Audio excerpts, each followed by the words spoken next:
Bon vespre a tothom, benvinguts al 8è episodi del Tot o Res, oients, seguidors de les xarxes.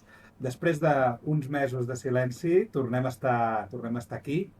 Ha sigut un 2025 molt intens i estem contents que sigui l'any que hem començat el podcast. Avui farem un especial Nadal, o sigui, intentarem fer una retrospectiva, un especial 2025, una retrospectiva de l'any, i cada un de nosaltres aportarà un tema, no?, que creiem que ha marcat l'any i que és interessant parlar-hi des d'un punt de vista, com hem destacat en tots els anteriors episodis, políticament incorrecte, no? El 2025 ha estat un any, sobretot, de trencar molts tabús. Només per citar-ne un i molt recent, el hate contra la Marató. Qui s'hauria de pensar que la Marató de TV3 també cauria sota l'escrutini implacable de les xarxes socials.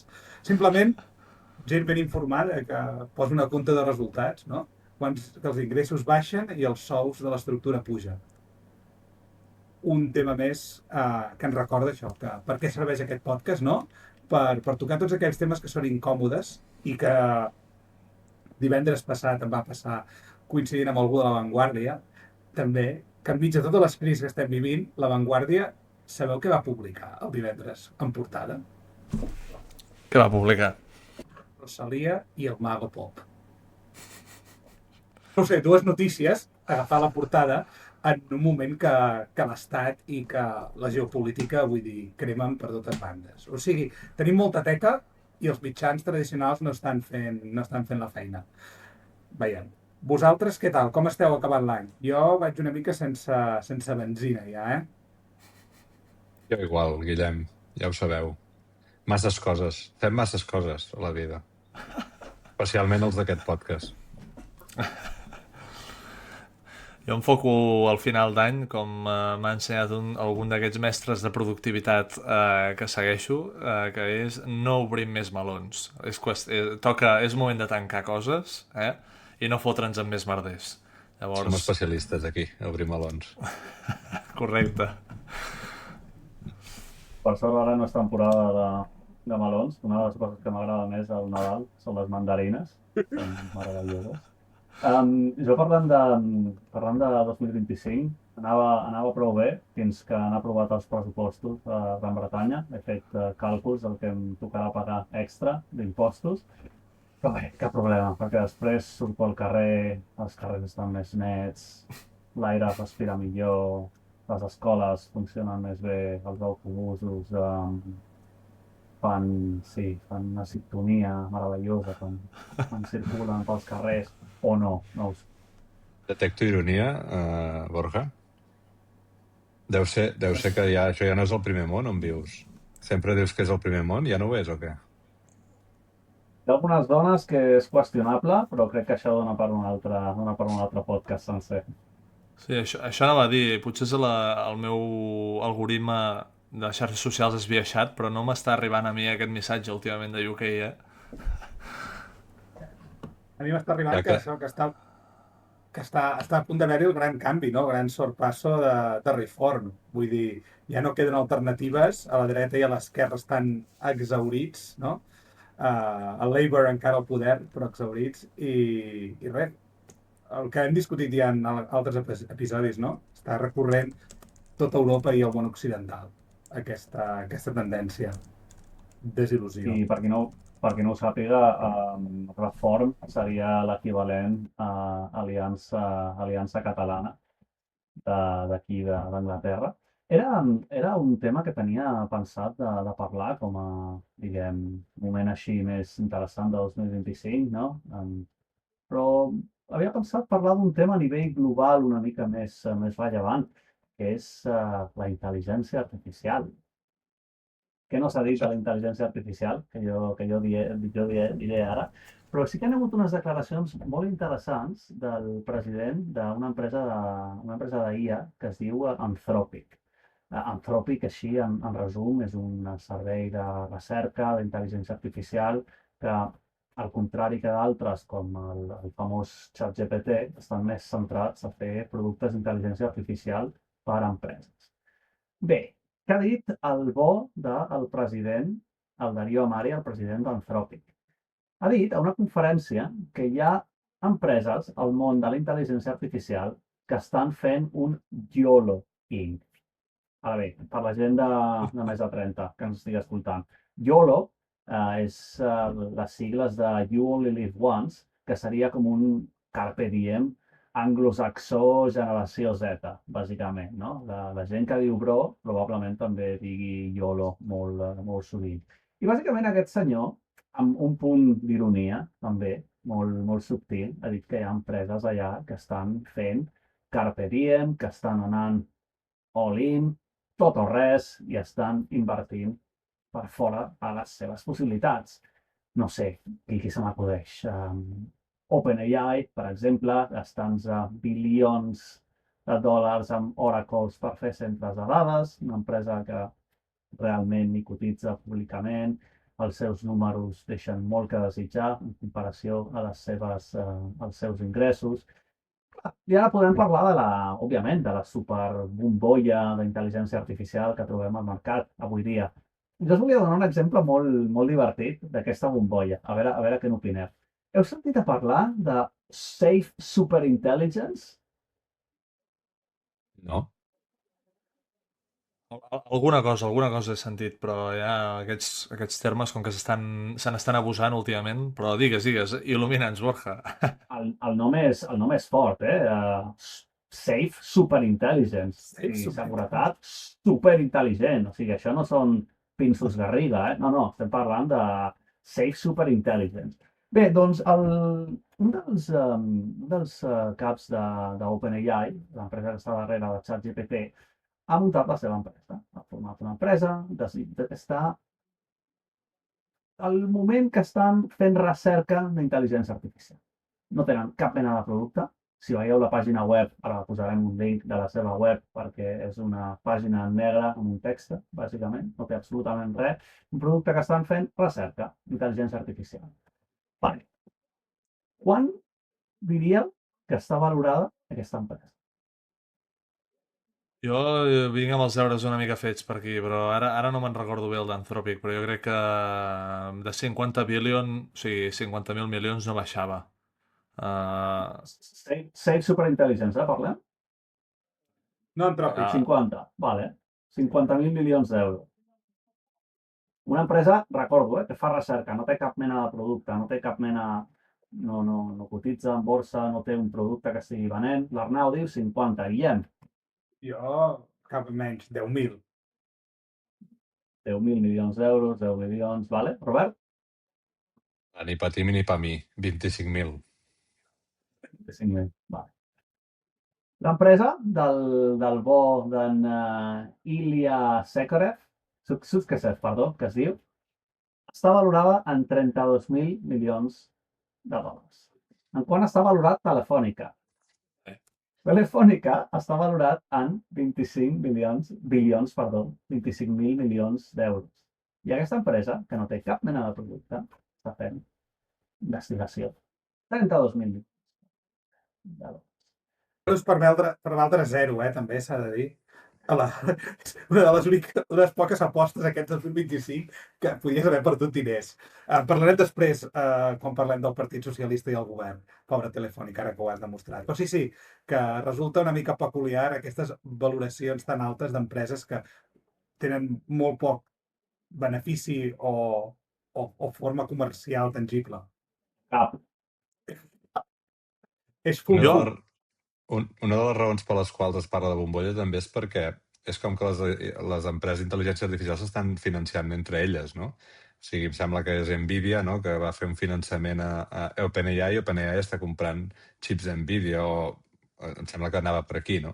Vull dir, aquest és un dels problemes que hi ha aquí, no? També que, clar, les bombolles sempre estan relacionades amb el deute, no? I aquest és el deute que s'està retroalimentant dins d'aquest ecosistema, i veurem com acaba. Si no tenen valor en el futur, evidentment això fotrà un pet com una gla, això està claríssim. Una mini enquesta aquí. Qui creu que petarà la bombolla de l'AI el 2026? Jo ho crec. Albert, Borja. No ho sé, no m'atreveixo a dir-ho. Jo deixaré l'Arnau, que és més l'expert en aquest món És que no hi bursàtil. entenc massa, no? O sigui, jo, per la meva banda, el que us anava a dir és que crec que hi ha alguns players, no, d'aquest mundillo que clarament estan en bolla i altres que crec que no ho estan tant. Per què dic això? Perquè, per exemple, Nvidia, que ha esdevingut ja fa... em sembla que ha sigut aquest 2025, fa uns mesos, la companyia més valuosa del món, és que, clar, està fotent uns números que justifiquen aquesta valoració. Tu ho mires i el P/E ratio, que és una mètrica que s'acostuma a fer servir per valorar empreses i tal, no és cap barbaritat, perquè és que si mireu els gràfics de com ha explotat la seva facturació i beneficis és escandalós, o sigui, és un escàndol. Llavors, Nvidia és una bombolla? Jo et diria que no.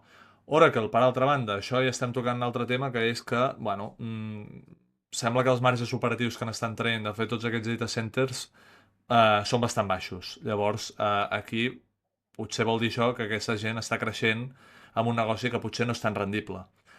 El que jo crec que és una bombolla 100%, 100%, OpenAI.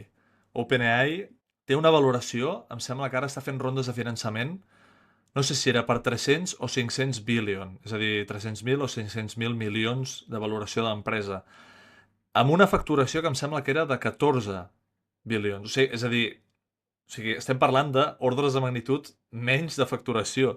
O sigui, una bogeria. I no només això, sinó que va haver-hi una cosa que no em va agradar gens, no em va donar gens de confiança. El Sam Altman, per mi, és un personatge que no inspira massa confiança, en general. Dius, aquest tio, Zero. algo passa aquí, que va fer una entrevista amb el Satya Nadella, que era el CEO de Microsoft, i un periodista del món tech que és força respectat i que a més és accionista d'OpenAI i feia preguntes com diguem molt, no sé, molt lícites, no?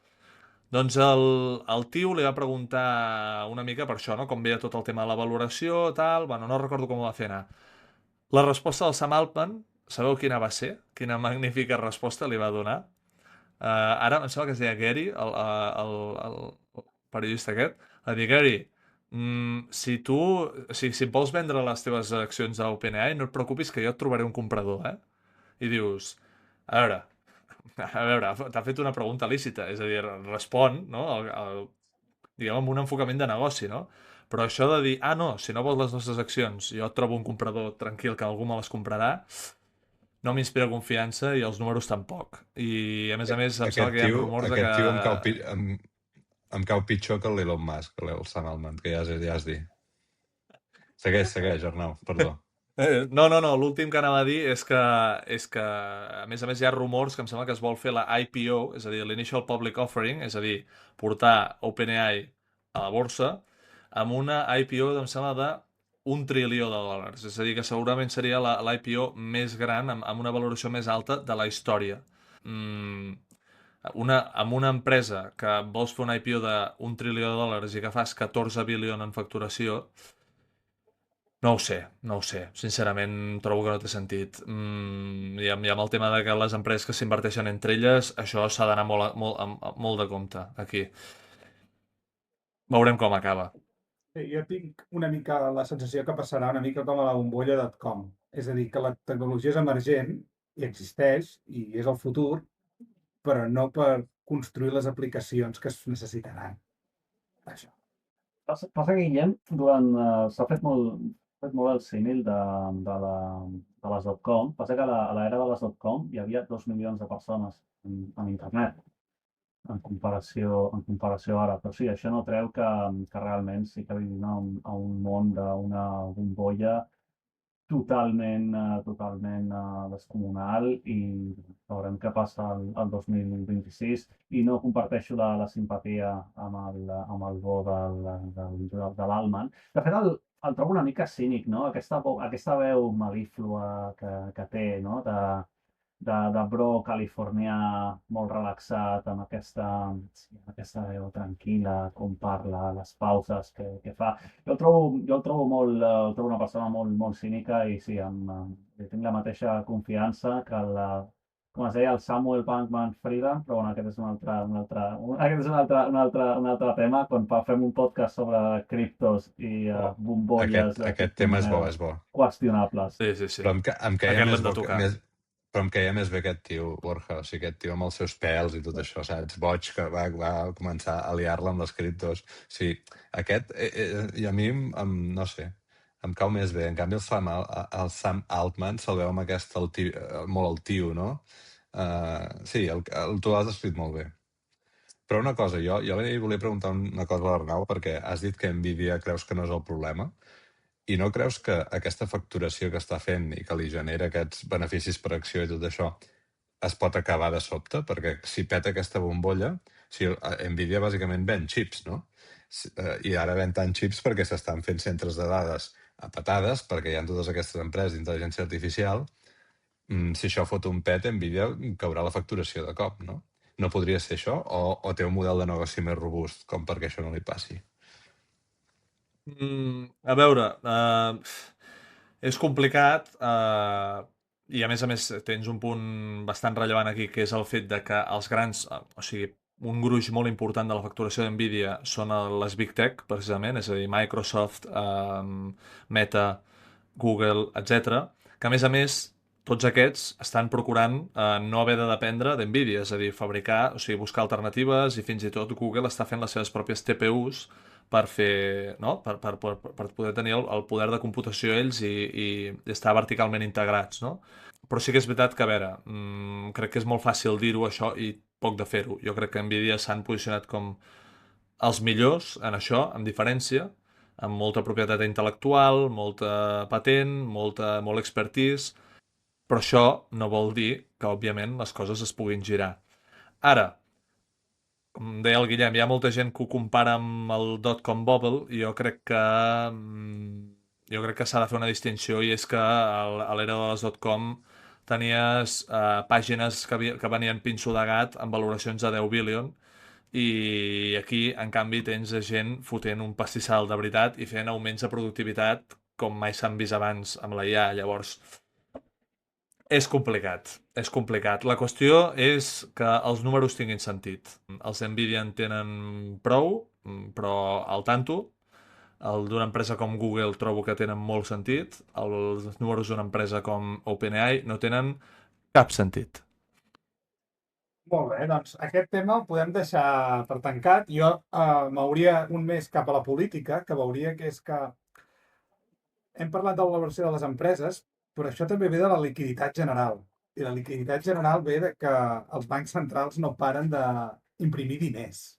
Llavors, la gent, els inversors institucionals, tothom està ficant doncs, diners a la borsa, a l'or, a la plata, i això ha tingut conseqüències en aquest 2025. No, Robert? Tu ens volies explicar alguna d'aquestes inversions? Sí, bueno, jo crec que és el que dius, no? Hi ha unes injeccions de diners tan bèsties, hi ha hagut unes injeccions de liquiditat tan bèsties des de la Covid, que potser no és que les empreses valguin més, és que la moneda val menys, no? I per tant el que ens paguen cada mes és molt menys. O sigui, no? D'aquí ve tot el que fa l'Arnau amb el Gina Capital de, escolteu, nois, si no comenceu a invertir aquests euros, que són una xusta, el que us estan, no? L'actiu que us estan, no? El vostre valor s'està convertint en un actiu que es diu euro, que cada cop és té menys valor, no? Si no, això no ho canvieu per una altra cosa, malament, no? Crec que va per aquí. Però jo volia anar a tocar més, sí, el tema... Bé, no sé si està relacionat amb les valoracions de les empreses, en tot cas, amb el tema de l'any en el sector financer d'Espanya i fins i tot d'Europa, que ha sigut l'OPA de BBVA sobre Banc Sabadell, però ho volia mirar des d'un punt de vista més nacional català, no? Perquè, bueno, qui més qui menys ja deu saber com ha anat la història. BBVA va voler comprar el banc i llavors va fer una oferta, primer amistosa, no hi va haver acord, i després va fer una OPA hostil que va durar més d'un any, on van haver-hi de tot, va haver-hi moviments polítics i va intervenir el govern espanyol, com no, l'amic Pedro Sánchez, que després en parlarem amb el Guillem, I finalment doncs no va triomfar aquesta OPA perquè només un 20 i pico % de l'accionariat la va acceptar. Però a mi em va sorprendre molt una mena de processisme que hi va haver econòmic a Catalunya al voltant d'aquest tema, no? Gent que s'havien significat durant el procés per anar, per criticar els polítics i el que estaven fent, no? Aquest sentimentalisme amb la població, doncs suposadament per fer-los, diguéssim, anar cap al... no? Portar l'aigua cap al seu molí i fer tot aquest merder, segons ells, que va suposar el procés. Ells han fet servir aquest sentimentalisme amb una empresa com Banc Sabadell, no? que bueno, al final és una empresa també cotitzada amb els seus propietaris i els seus accionistes. I tota aquesta gent, no? Olius i companyia, han fet una mena de joc una mica processista, no? Fins i tot tornar a la seu a Catalunya, no? Que justament en el procés es va canviar per suposadament raons una mica estranyes que van explicar, però que tothom sap que era per convèncer els accionistes i fer-los sentir aquest patriotisme Banc Sabadell, no? Això podríem dedicar un capítol sencer a analitzar tot el que ha passat durant aquesta OPA, però en tot cas hi ha una reflexió que va més enllà d'això que acabo de dir, que és que el que s'ha vist amb tot aquest processisme i amb tot això que ha passat i amb tots els moviments polítics que hi ha hagut, és que els calés sí que tenen pàtria, no? Que en el fons, encara que el Banc Sabadell doncs sigui el que sigui i hagi fet tot, estàvem parlant d'un banc català on la gent d'aquí s'ha mobilitzat perquè no desaparegui, no? Per tant, hi ha alguna cosa que fa que nosaltres, o que molta gent d'aquí a Catalunya senti que això encara és un banc català i encara és un resort de poder econòmic que podem fer servir els catalans i la gent d'aquí, la gent de Barcelona, cap a fora, no? I que una gent suposadament bascos, però que són bàsicament de Madrid, que són el BBVA, estaven intentant eliminar aquesta mica de poder financer que encara tenim a Barcelona. Llavors, no sé si què n'opineu, però jo crec que ha anat bastant per aquí. Digues, M'agrada Gorka. molt, Robert, el canal de comunicació que va fer servir a Sabadell, la campanya d'Instagram, per convèncer els accionistes de no vendre les seves accions i que l'OPA, com has dit, que només tingués un 25% va ser d'acceptació. Sí, aproximadament, sí. Però va ser molt bèstia. Sí, això dels accionistes i tot va ser molt bèstia perquè hi va haver uns membres d'una associació de petits accionistes que en realitat són gent que han estat molt properes al poder del banc, que van en una conferència del Carlos Torres i van anar allà i van fer una mena de... No? Van generar com una mena de polèmica i comparant el Banc Sabadell amb el Barça, una mena de cosa molt estranya que és difícil d'entendre, no? Per gent que suposadament són gent amb molt seny econòmic i que entenen perfectament que una empresa és propietària dels seus accionistes i que si algú vol fer una OPA i convenç aquests accionistes, aquesta OPA és perfectament lícita, no? Tu fas el pobre Carlos Torres aquest, que bueno, és un personatge també, no? Però al final el que estava fent és fer una oferta als accionistes. Si a vosaltres us agrada, l'accepteu, si no, no. I s'ha creat una mena de discursos sentimentaloides una mica ridículs. Sí, se li posa molt storytelling aquí darrere i jo crec que, per exemple, als Estats Units, Reis del capitalisme, és el pa de cada dia, això. Ara, com ens prenem les coses aquí és d'una altra manera. Bueno, és perquè en el fons aquesta gent saben que sí que és una manera de tenir poder des d'aquí, no? Després no acceptaran mai que potser el millor seria que tinguéssim un estat, no?, a Catalunya, que poguéssim tenir poder econòmic real a partir del poder d'un estat, però, no sé, els hi surt això, que no deixa de ser processisme quan passa una cosa així, no? Quan els intenten prendre una eina com és el banc, no? Guillem, et veig molt callat. Què n'opines d'aquest tema? No, jo crec que ha sigut potser l'última gran batalla del senyor Oliu, no? Ha fet un tot o res, vull dir, el TCB, com es diu, el dividend extraordinari i les campanyes aquestes surrealistes que tu has dit i brandant un nacionalisme o, no sé, un origen del banc que, diguem-ne, no havia destacat, no?, per ell. Jo ho veig com un final d'època, és a dir, ha salvat el banc de la fusió, però, o l'Opal Steel, però no li veig a aquest senyor i a la direcció del Banc Sabadell cap mena de direcció estratègica, és a dir, no sé com es diria això, una No. victòria pírrica? O sigui... Victòria pírrica perquè si es va arribar aquí és per la seva trajectòria, no? Per on ha conduït el banc aquestes últimes dècades. I em fa molta gràcia això que deies, que ell sempre ha intentat no semblar de Sabadell, precisament, quan és gairebé impossible, perquè tu el veus i dius, aquest senyor és de Sabadell, no? I finalment ha acabat apel·lant a aquest patriotisme sabadellenc, no? Vull dir, al final, la maledicció aquesta li ha acabat suposant, no? Haver de fer servir aquest caràcter seu que volia amagar per poder salvar aquest banc, no? L'entitat. Per tant, en fi.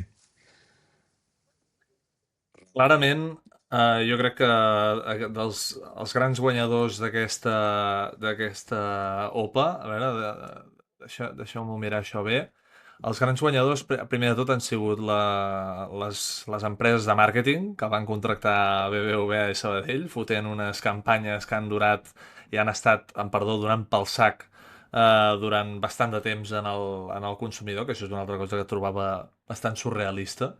I l'altre són els accionistes, especialment els que a mitja pandèmia van començar a comprar accions al Banc de Sabadell pel preu d'un xupa-xup i que en els últims 5 anys s'han marcat un més 830%. En tu cara, Nvidia.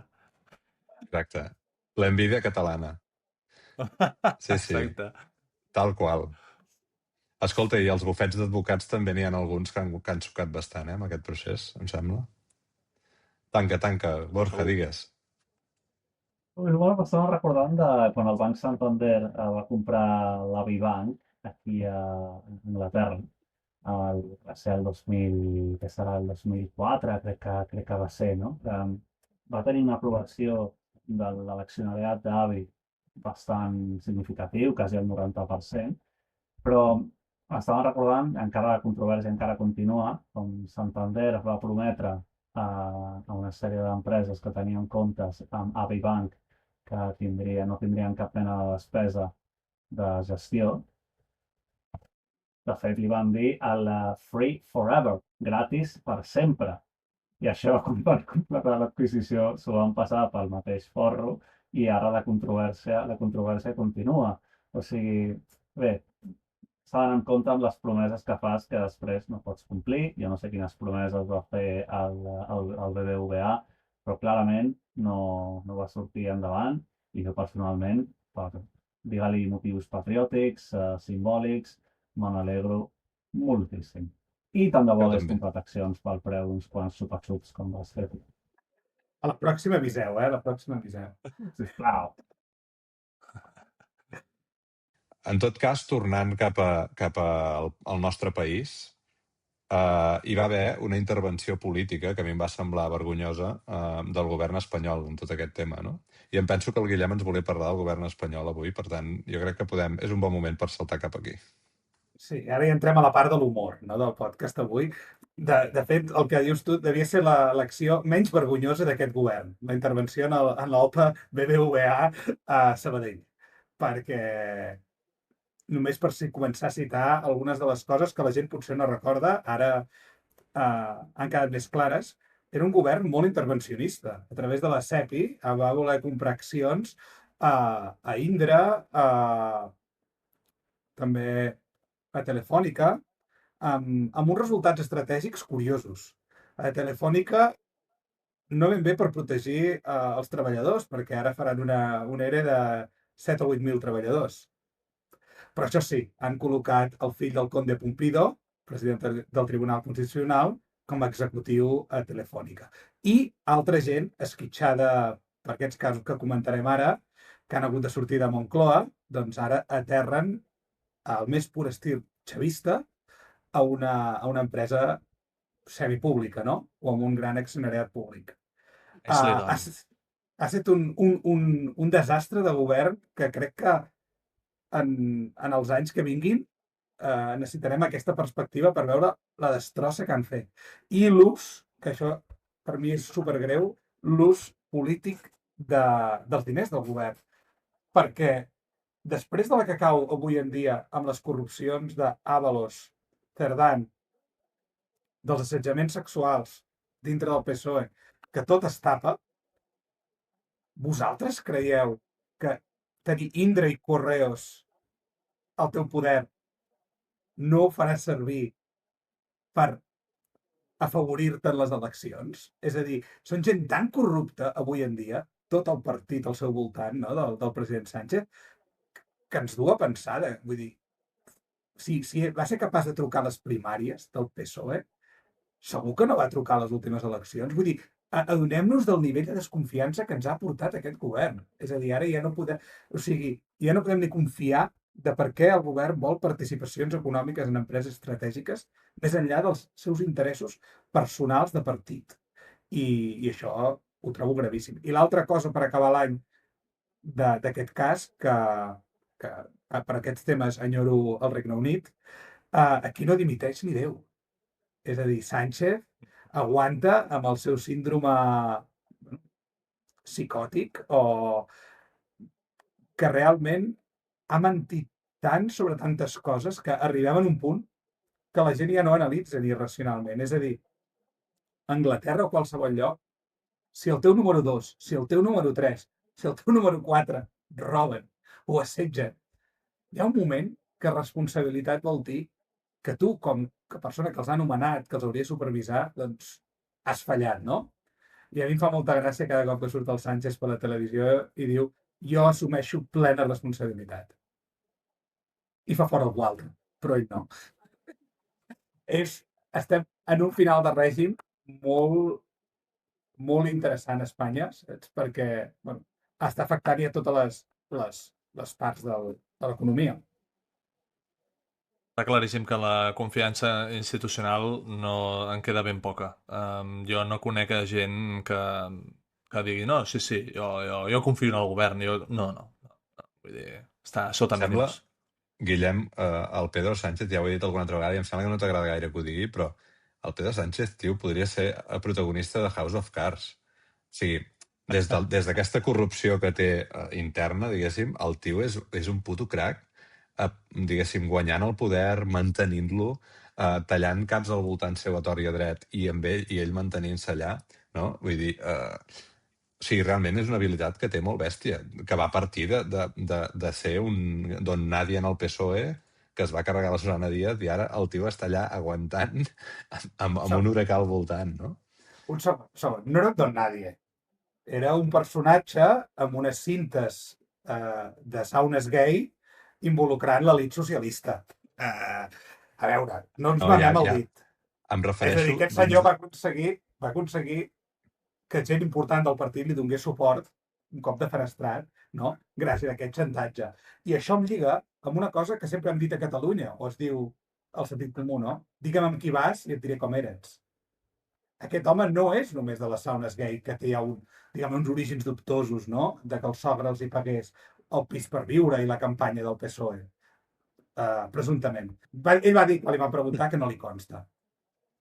Però el tema és que després, casualment, ha triat a tota gent que es dediquen a robar, a corrompre's i donar negoci a la prostitució d'aquest país. És a dir, és el personatge, t'ho reconeixeré, Robert, és veritat que ha aconseguit enganyar tot Espanya o el seu electorat, però la veritat és que les cartes al seu voltant estaven molt marcades i encara ho estan més. Sí, pot ser. Escolta'm, jo et volia preguntar, Guillem, tornant al tema d'Indra i Telefònica, tu que estàs bastant d'aquest entorn i de tots aquests casos, saps d'on ve o qui és el tal Marc Murtra, que va ser CEO d'Indra i ara l'han fet CEO de Telefònica i sembla ser que és un home del PSC? D'on ha sortit aquest tio i com ha arribat a ser l'alt executiu d'aquestes empreses?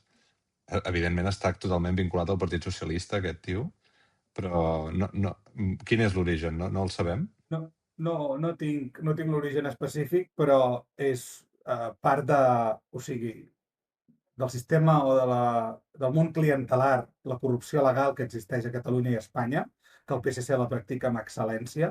Ell és un dels perfils tècnics que posen a empreses d'un o d'un altre lloc i que, evidentment, sense el poder del partit no estaria enlloc, no? No en tinc més dades d'aquest senyor, sempre és això, és aquesta vinculació política inicial, no? I que em preocupa seriosament, no? Que es facin servir els impostos de tots els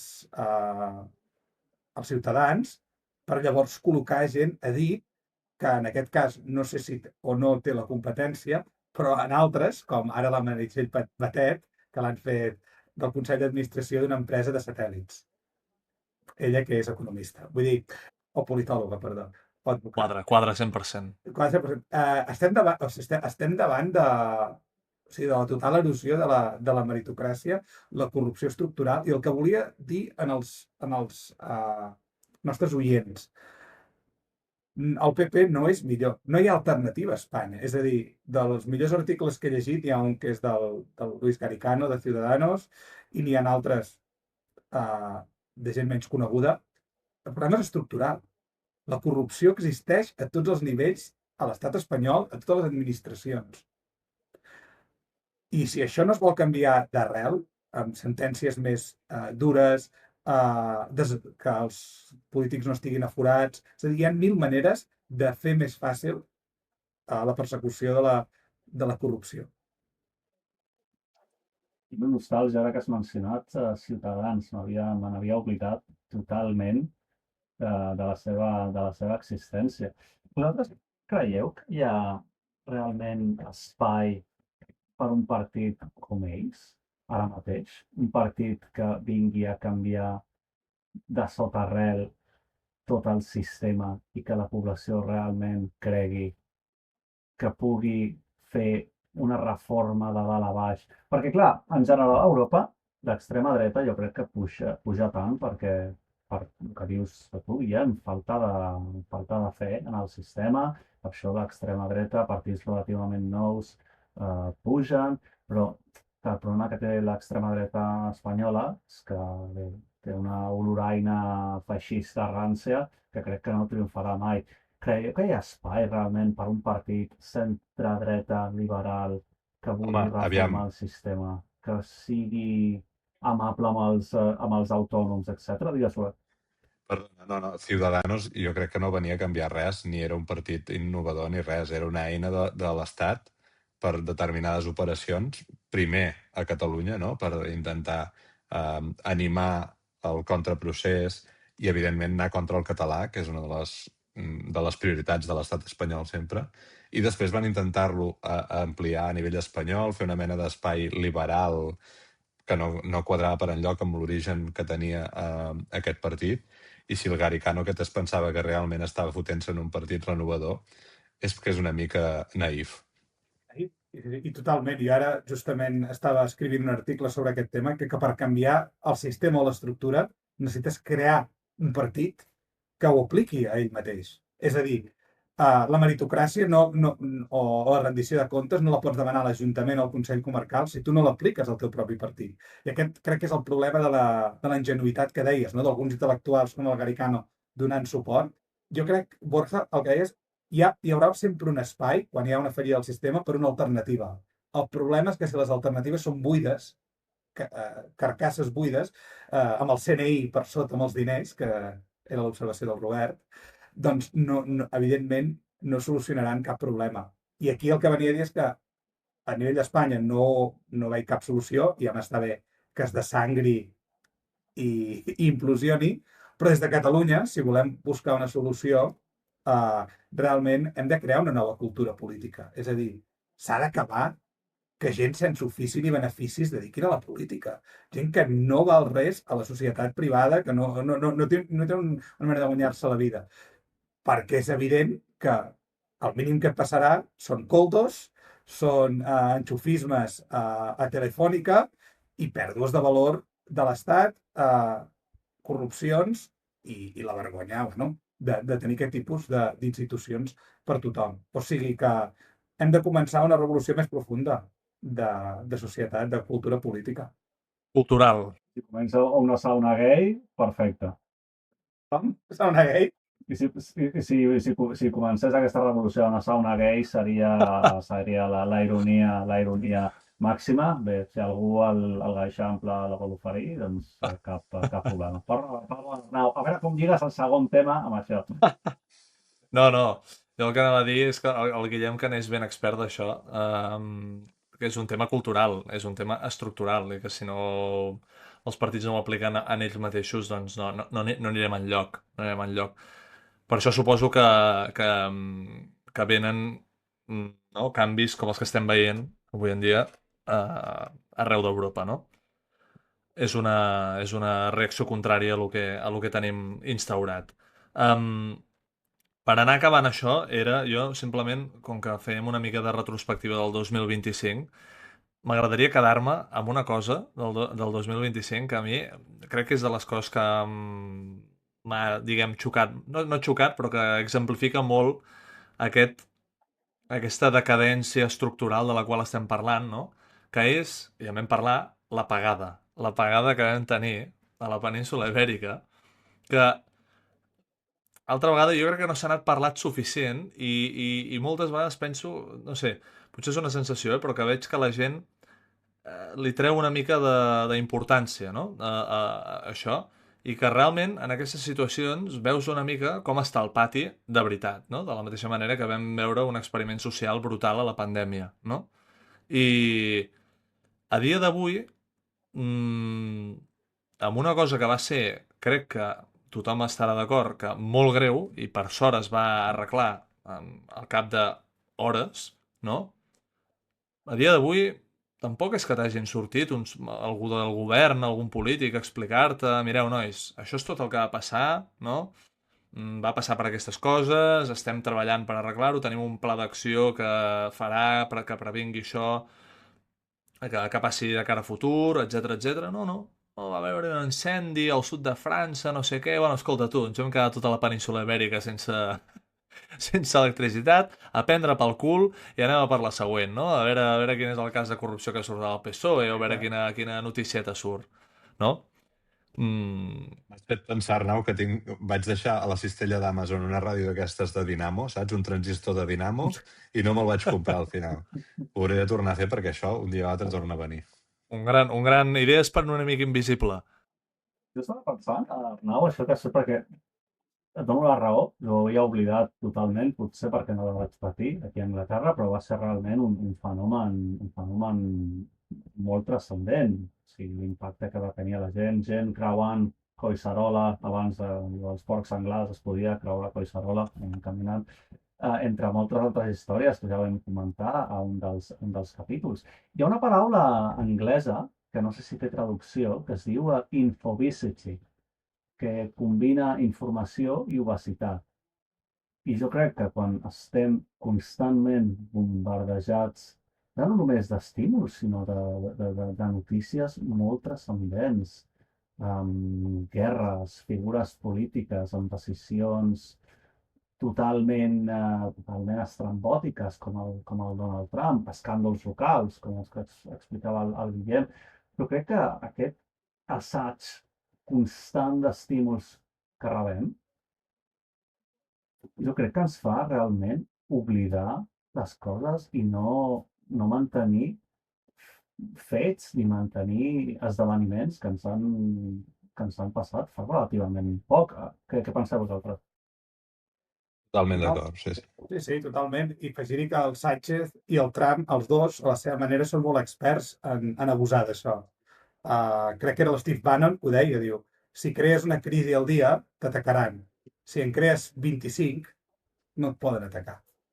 És a dir, els has obert tants fronts i crec que aquesta és l'estratègia de molts polítics avui en dia, pensar, si passem 2 dies, ja l'actualitat ens salvarà.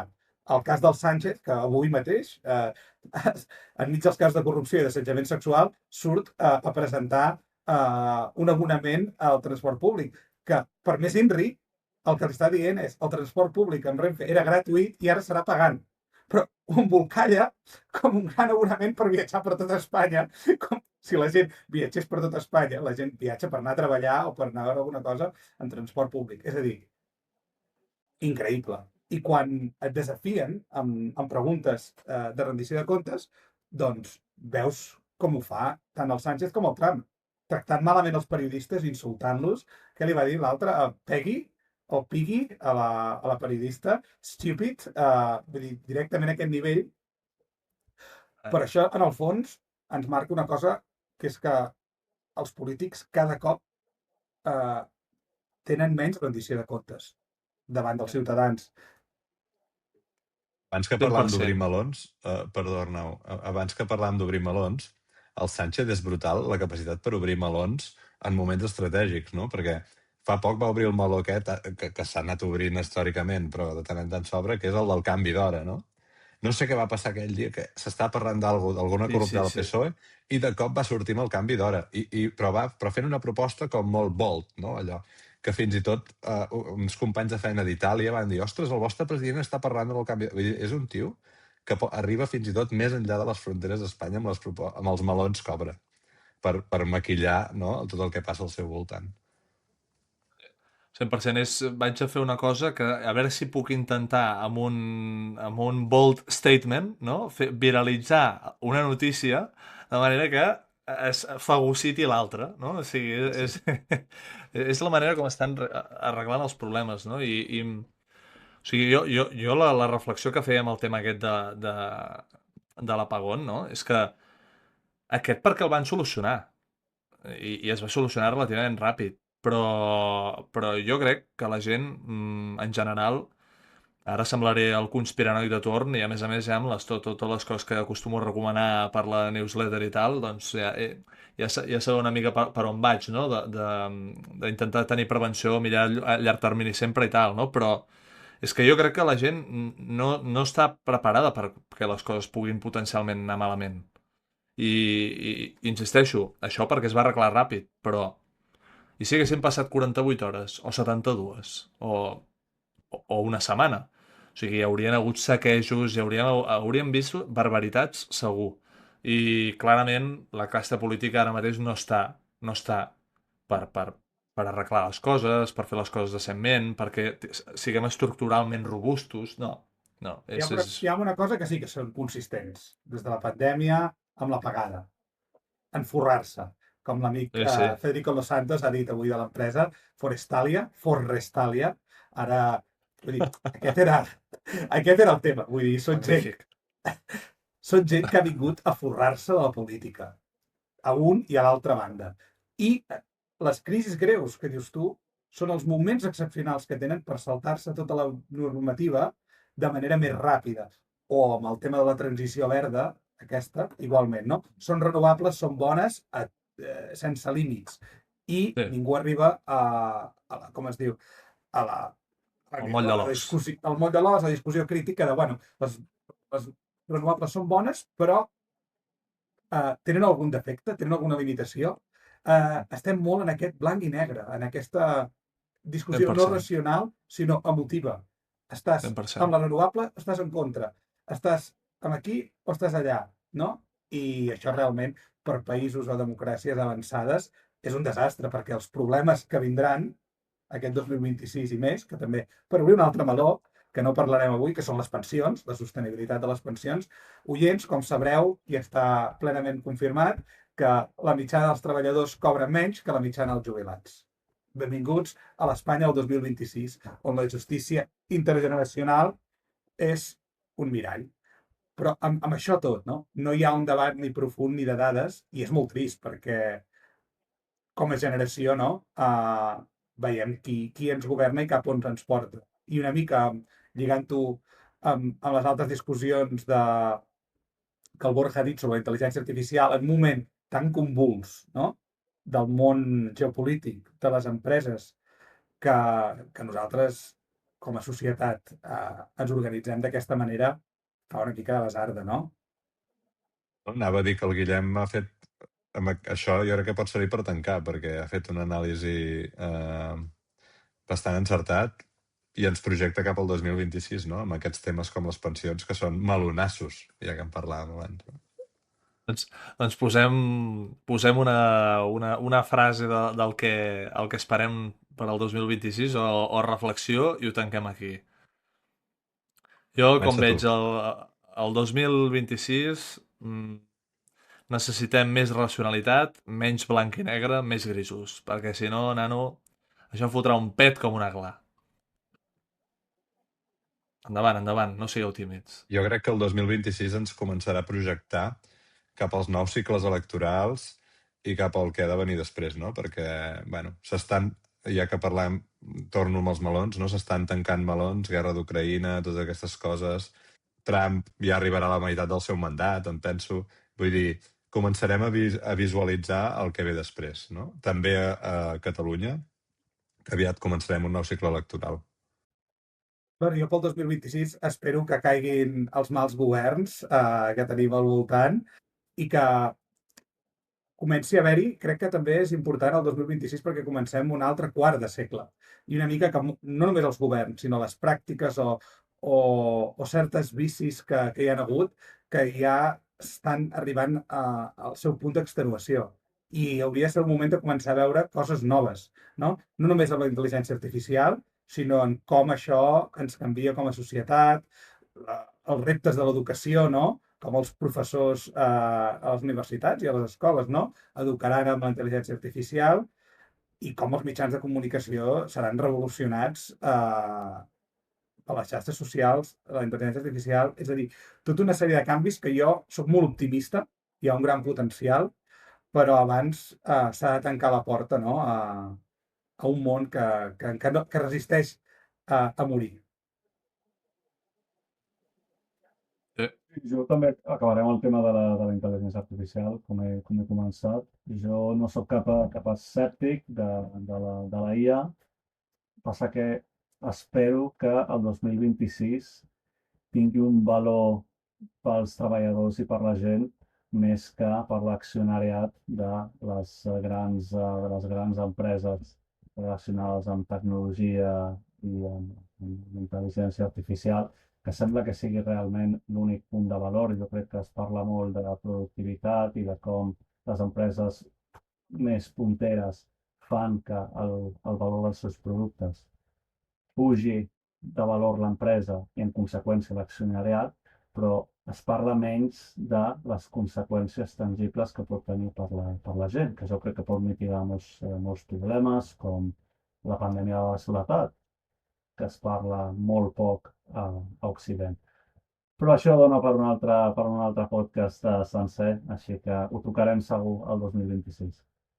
Perfecte, doncs molts temes que tenim pendents pel 2026.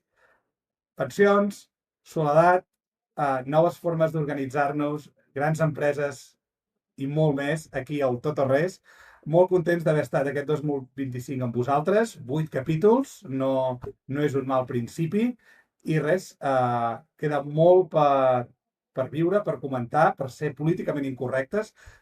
Recordeu, a les taules de Nadal, amb els familiars, ser-ho. La independència va trencar moltes famílies. Espero que la no independència en trenqui igualment, moltes. I bon 2026. Molt bé. Vinga, bon any. Bon any a tothom.